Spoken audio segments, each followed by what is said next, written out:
लिंब येथे भव्य असं युवा विचार केसरी मैदान पार पडतंय आणि आज त्यात आपला सर्वांचा लाडका पुसेगाव हिंद केसरी सचिन फायनलसाठी पात्र झालेला आहे.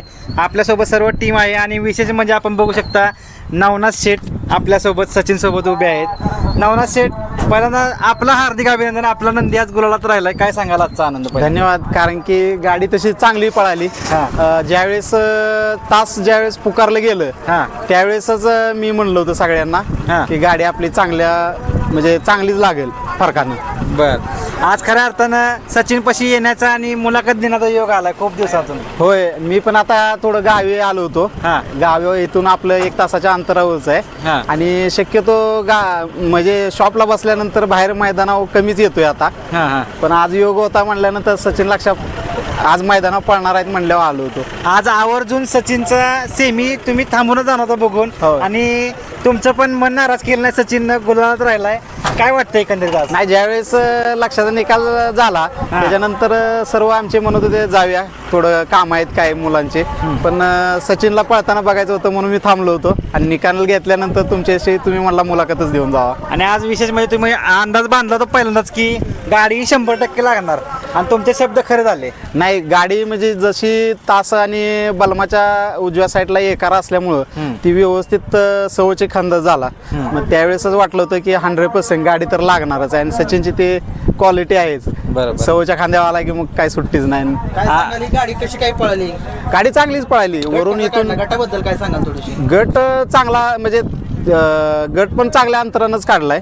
सेमी पण झाला ठीक आहे, पण त्या मानानं निकालाच्या मला निम्म्यातनंच सचिन वाढायला चालू झाला. सातारा एक्सप्रेस बलमाबद्दल काय सांगाल? नाही, बलमा आता त्यांचा म्हणजे इतिहास जुना आहे. आपण सांगण्या इतपत मोठं नाही, आम्ही अजून छोटंच मानतो आम्हाला, आणि बलमाचा इतिहास मोठाच आहे. शेठ, आता सचिन आणि लक्ष आपली ही जोडी पळाली होती आणि परत एकदा कधी पळताना पाहायला मिळालं आम्हाला? लवकरच करू नियोजन. आणि सचिनचं विशेष काय कौतुक कराल, त्याच्या पळाबद्दल कसं कौतुक कराल? काय पळतो आता जसं तसं दात लावल तसा त्याचा पळ वाढतच चाललाय. दुसऱ्यामध्ये आता तो म्हणजे जसं खालनं तळ देतोय तसं निकालात पण वाढच पळतोय. डॉक्टर बल्लाळ सरांच्या बद्दल काय सांगाल? कारण की तुम्ही प्रत्येक जो निर्णय घेता की तो सरांना विचारून घेता, काय सांगाल? काय ते नियोजनाचे बादशाहच आहेत, त्याच्यामुळं आम्ही पण प्रत्येक गोष्ट विचारल्याशिवाय कुठलं नियोजन पुढचं करतच नाही आणि त्यांचं नियोजन एकदम परफेक्टच असते. परफेक्ट म्हणजे नक्की काय काय एवढं टॉपचेच नियोजन होतात? कारण की बैल कुठल्या पद्धतीचा कुठल्या रानाला चालेल किंवा बैलाचा पळ कसा आहे, पुढचं रान किती धरल, ह्या सगळ्या गोष्टीचं नियोजन ही त्यांनी मोबाईलवरच बघून सांगतात. मगाशी लक्षात जरी पळायला गेला तरी मला त्यांचा एकच कॉल आला होता, गाडी बांधावं लागेल लक्षावर. त्या शब्दावर मी लगेच सांगितलं गाडी बांधा.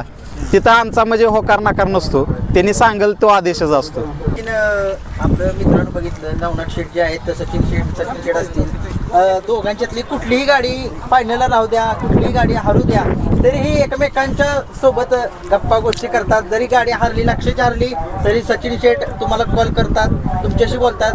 जरी सचिनची गाडी आली तर लक्ष जिंकली तरी तुम्हाला सचिन शेठ कॉल करतात. काय सांगायच्या बद्दल? नाही, म्हणजे सुख असो दुःख असो, साथ द्यायची ठरवल्या म्हणल्यानंतर तिथं मागं पुढं बघायचा विचार करायची गरजच नाही. जरी लक्षाची हार झाली तर सचिन आज गुलालात राहिला, तो पण आपलाच नंदी आहे. त्याच्यामुळं आपल्याला आनंदच आहे, दुःख काय नाहीच आहे. म्हणजे 100%. कारण सचिनचं नाव निघलं की लक्षात 100% नाव निघतं का? तर 100% निघतं. हो, 100%. ते जोडी अशी आहे की ती लक्षाचं नाव घेतलं की सचिनचं निघतं, सचिनचं घेतलं की लक्षाचं निघतं. तिथं ते जोडीच आहे. बरोबर. 22 तारखेच्या मैदानाबद्दल काय सांगाल? नाशिकला एक मोठं मैदान होतंय, त्या मैदानामध्ये पुशेगावची हिंद केसरीची जोडी त्या ठिकाणी जाणार आहे का पळण्यासाठी? नाही, आता म्हणजे कसं लांबचा पल्ला असल्यामुळं शक्यतो नाहीच आहे, कारण की पुढचं नियोजन झालेलं नाही. बॉस ज्यावेळेस बोलतील पुढचं नियोजन कसं आहे त्याच्यानंतर मग निर्णय घेतला जाईल.